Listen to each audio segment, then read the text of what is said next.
नमस्कार, उत्तराखंड का एक खास बुलेटिन देख रहे हैं आप और मैं हूं आपके साथ चिपवन शर्मा। तो चलिए बिना किसी देरी के शुरुआत करेंगे इस बुलेटिन की।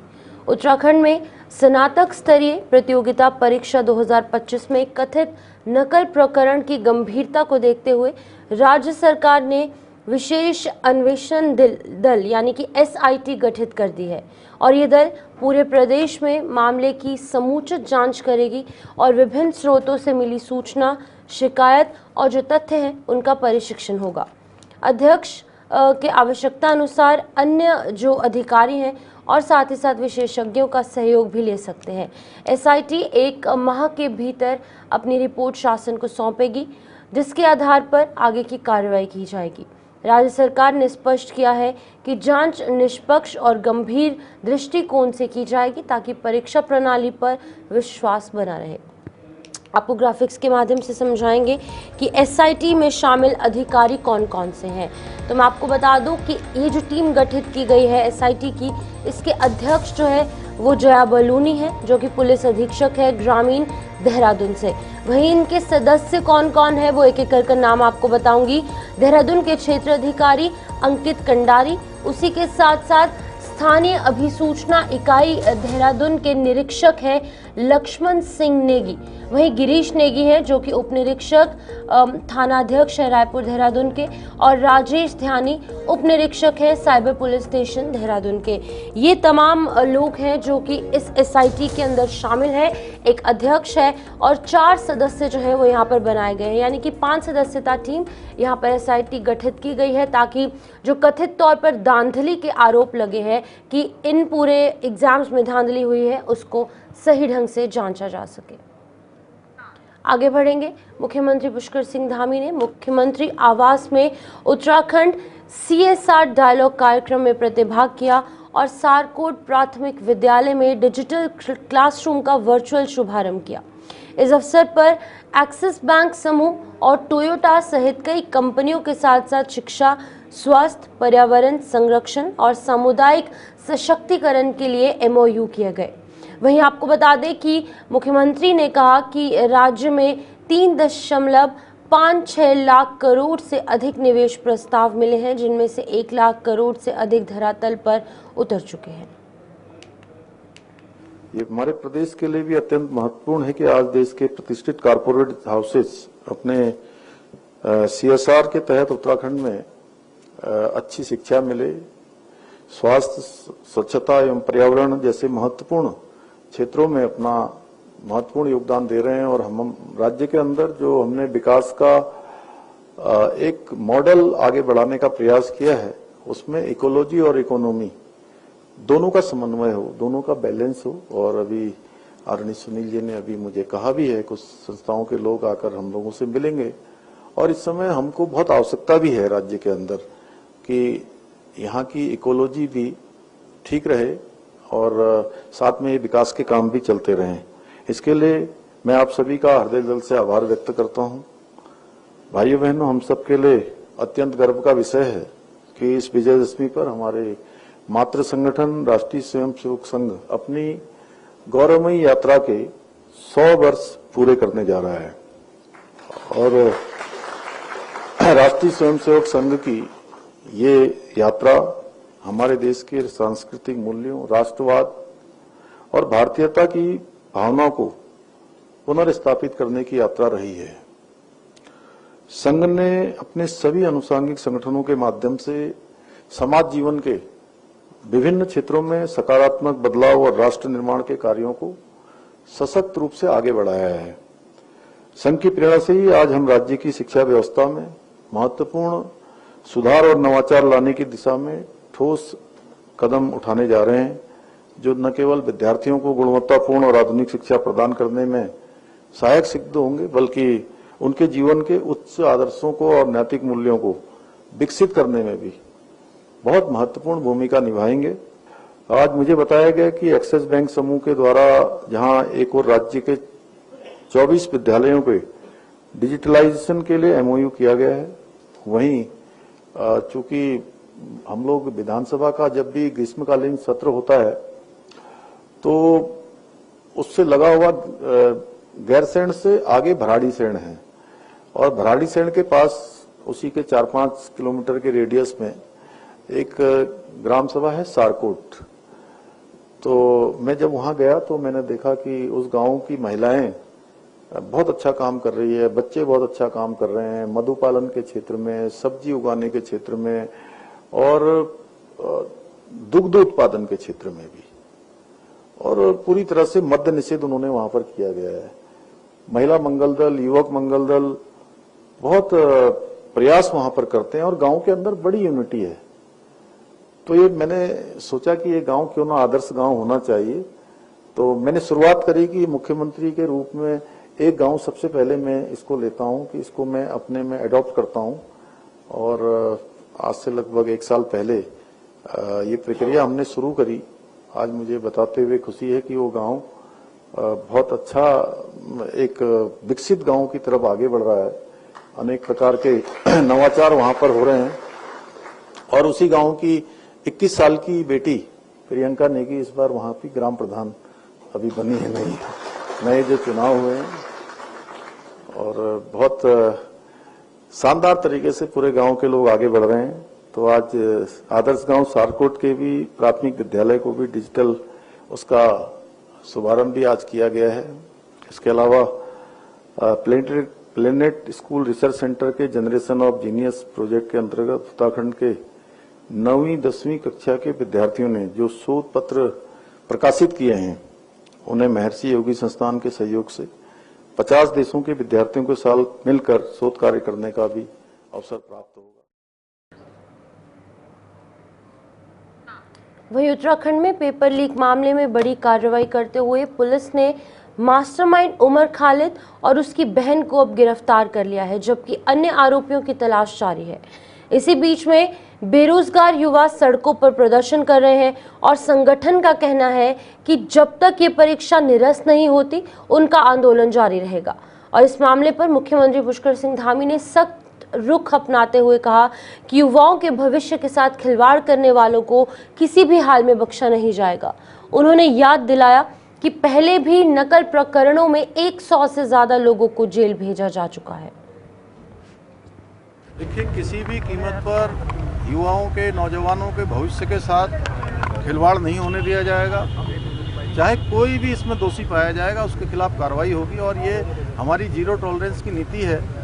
जब से मैंने इस जिम्मेदारी पर काम करना प्रारंभ किया, जब भी मेरे सामने मामले आए हैं तब हमने इस पर कार्रवाई की है। 100 से ज़्यादा नकल माफिया पहले ही जेल के सलाखों के पीछे जा चुके हैं। अभी इस पर कार्रवाई चल रही है। एक आरोपी इसमें पकड़ा गया है और उसकी पूरी जांच हो रही है। सारी एजेंसियां जांच कर रही है। जांच के बाद छात्रों के हित में वो सभी निर्णय लिए जाएंगे जो जरूरी होंगे। यह वक्त एक छोटे से ब्रेक का है, जल्द वापस लौटेंगे, आप बने रहे हमारे साथ। तो चलिए, स्वागत है आप सबका। इस ब्रेक के बाद आगे बढ़ेंगे। पेपर लीक प्रकरण पर गठित एसआईटी को लेकर उत्तराखंड के डीजीपी दीपम सेठ ने कहा है कि सरकार का मकसद अभ्यर्थियों के मन में उठ रहे सभी संदेहों को दूर करना है। उन्होंने बताया कि परीक्षा प्रक्रिया को पारदर्शी बनाने के लिए विशेष कदम उठाए गए हैं और एसआईटी अपना ईमेल और मोबाइल नंबर सार्वजनिक करेगी ताकि कोई भी छात्र, अभ्यर्थी या फिर आमजन इससे जुड़ी सूचना स्वतंत्र रूप से साझा कर सके। सभी जानकारियों को जांच में शामिल किया जाएगा। डीजीपी ने आगे कहा कि सरकार और पुलिस का प्रयास है कि अभ्यर्थियों का परीक्षा प्रणाली पर पूरा विश्वास कायम रहे। जी एग्जैक्ट ये मैं आपने जो प्रश्न उठाया, जो हमारे युवा अभ्यर्थी हैं, जो छात्र छात्राएं जिनके मन में इस एपिसोड की वजह से कुछ संशय होगा, कुछ डाउट्स होंगे, तो ये इस पारदर्शिता के लिए कि ये पूरी एग्जाम प्रोसेस में किसी तरह का उन्हें डाउट ना रहे, इसीलिए ये स्टेप्स लिए गए हैं।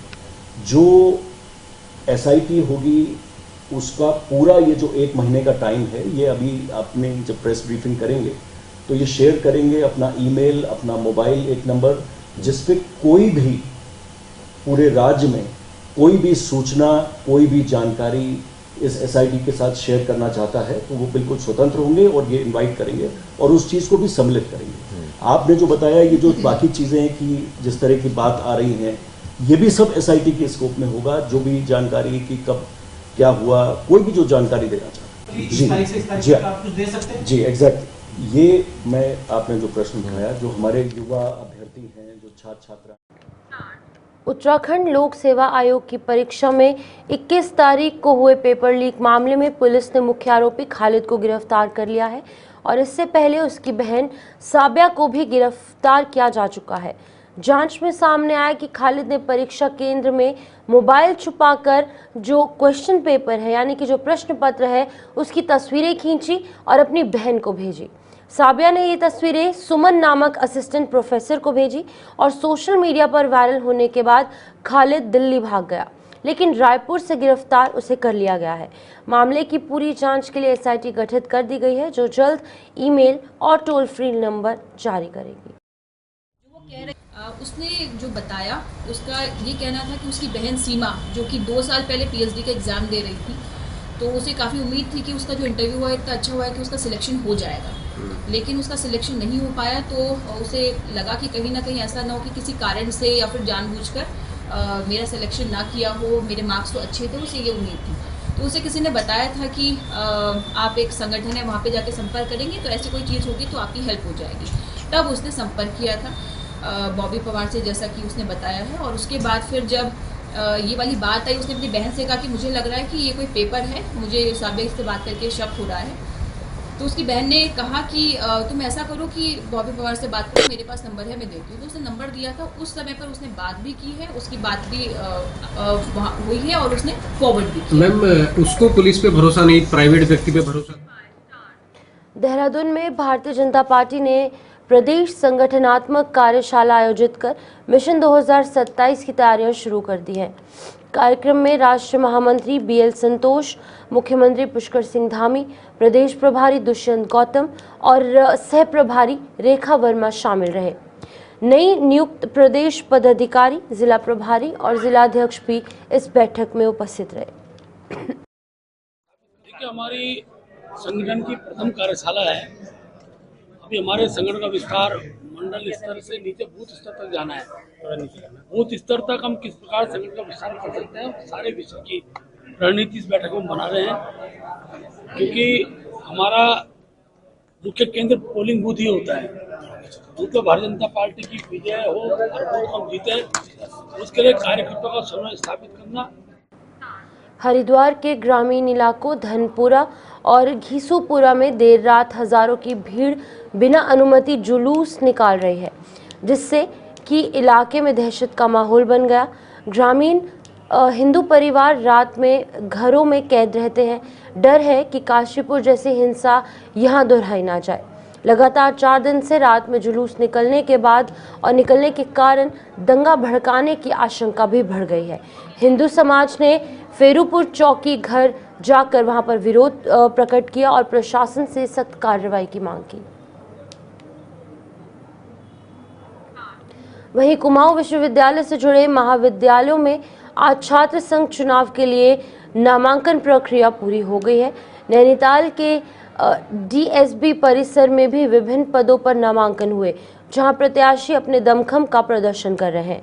छात्र नेताओं ने कम समय में हर वोटर तक पहुंचने की तैयारी शुरू कर दी है और समस्याओं के समाधान के दावे भी किए गए हैं। डीएसबी कैंपस में एबीवीपी के तनिष्क मेहरा का मुकाबला निर्दलीय उम्मीदवार करण सत्ती के साथ है। हमारे वहाँ डीएसबी कैंपस में हमारी जो बेसिक नीड्स हैं वही पूरी नहीं हो पाती है। हमारी एनईपी की जो बुक्स ही हमें अवेलेबल नहीं हो पाती है। हमारे वहाँ जो पानी की समस्या है वो करीबन 2 साल से चलती आ रही है। हमारे वॉशरूम्स हो गए, हमारे स्पोर्ट्स में जो बच्चा है आगे को खेलना चाहता है वो आगे को बढ़ नहीं पाता। तो कहीं ना कहीं इस बार हमें परिवर्तन करना है और मैंने संकल्प लिया है और सभी मेरे जितने भी हमारे साथ जुड़े हुए हैं उन्होंने भी ये संकल्प लिया है कि डीएसबी कैंपस में परिवर्तन हो, कि यहाँ प्रॉपर फैसिलिटी। बागेश्वर पंडित बीडी पांडे परिसर समेत जिले के अन्य सरकारी महाविद्यालयों में छात्र संघ चुनाव की अधिसूचना जारी हो चुकी है। 24 सितंबर को नामांकन, 27 सितंबर को मतदान और मतगणना के बाद शपथ ग्रहण समारोह संपन्न होगा। मेरे द्वारा एक निर्दलीय प्रत्याशी के रूप पे, छात्र संघ अध्यक्ष के रूप पे मैंने अपना नामांकन दर्ज कराया है और मैं समस्त अपने साथियों का धन्यवाद ज्ञापित करना चाहता हूं, क्योंकि हर एक चीज़ तोड़ के, क्योंकि शिवालिक नगर में कांग्रेस के पूर्व ब्लॉक अध्यक्ष और भेल से रिटायर कर्मचारी गुलबीर सिंह ने यहां दिन दिहाड़े हुई लूट के मामले में नया मोड़ लिया है। इस प्रकरण को लेकर अब कांग्रेस और जाट महासभा के पदाधिकारियों ने प्रेस कॉन्फ्रेंस कर पुलिस जांच पर सवाल खड़े किए। नेताओं का आरोप है कि पुलिस ने बिना ठोस जांच किए एक अपराधी के बयान को सार्वजनिक कर गुलबीर सिंह की साख पर आंच डाली है। उन्होंने कहा कि शहर में लगातार लूट के बावजूद पुलिस पूरी रिकवरी नहीं कर पा रही है। देखिए, हमने प्रशासन के सामने मांग रखी और प्रेस के माध्यम से समाज को भी चेताने का काम किया। हमने कहा जिस प्रकार से लगातार चाहे तोरा मोरा की डकैती की लूट की घटना हो, चाहे बालाजी ज्वेलर्स की घटना हो और चाहे चौधरी गुलबीर सिंह जो हमारे पूर्व ब्लॉक अध्यक्ष कांग्रेस के रहे, उनके घर पर जो दिन दहाड़े लूट की वारदात हुई और घटना हो, ये सारी कहानियाँ एक जैसी लगती हैं। पुलिस ने जितनी कहानियाँ बनाई वो सारी स्क्रिप्टेड एक जैसी लगती है। पुलिस इसमें कुछ अपराधियों को पकड़ती है। हरिद्वार में उत्तराखंड क्रांति दल ने बड़ा बदलाव करते हुए बलसिंह सैनी को जिलाध्यक्ष नियुक्त किया है। पदभार संभालने के बाद प्रेस कॉन्फ्रेंस में सैनी ने कहा कि यूकेडी का लक्ष्य उत्तराखंड के श्रमिकों और आम जनता के हितों को सुरक्षित करना है। किया कि सरकार बनने पर श्रमिकों को बीमा योजना में शामिल किया जाएगा। नए जिलाध्यक्ष का गठन वो हुआ है, उसको अपनी कुछ जिम्मेदारियां होती हैं कि आगे हमें क्या करना है। खाली नाम के लिए ही जिलाध्यक्ष या वो नहीं बनाए जाते। अब हमें क्या करना है वो आप लोगों को, अपने कार्यकर्ताओं को, अपने पदाधिकारियों को सबको अवगत कराना है कि हमारे अगले काम की रूपरेखा ये है। किस तरह की रूपरेखा रहेगी? वो मैंने आपको अपने उसमें पूरा बता दिया गया। लक्सर लोक निर्माण विभाग ठेकेदार एसोसिएशन के नवनिर्वाचित अध्यक्ष चौधरी कटार सिंह ने भ्रष्टाचार के खिलाफ रुख अपनाया है।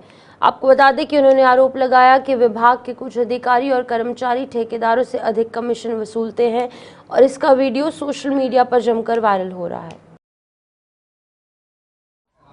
भाई कुछ ठेकेदार जो हमारे भाई है ये कह रहे थे, इनकी भाषा में तो सिद्धि कह दो, इंग्लिश में कह दो ना, सिद्धि हमारी भाषा हिंदी, हमारी भाषा थोड़ी हिंदी में थोड़ा कमीशन जो ज्यादा ले रहे ना ये हमारा डिवीजन वाले, इनका इलाज में सही कर दूंगा। मुझे तो काम करना कम, मैं तो कमा लिया पैसा ठीक, और आगे मुझे इनका ध्यान रखना अपने भाइयों का सबका। कमीशन इनका कम करवा दूंगा और नहीं कम कराएंगे तो इनका इलाज कर दूंगा। तो चलिए बुलेटिन में इतना ही, दीजिए इजाजत, नमस्कार।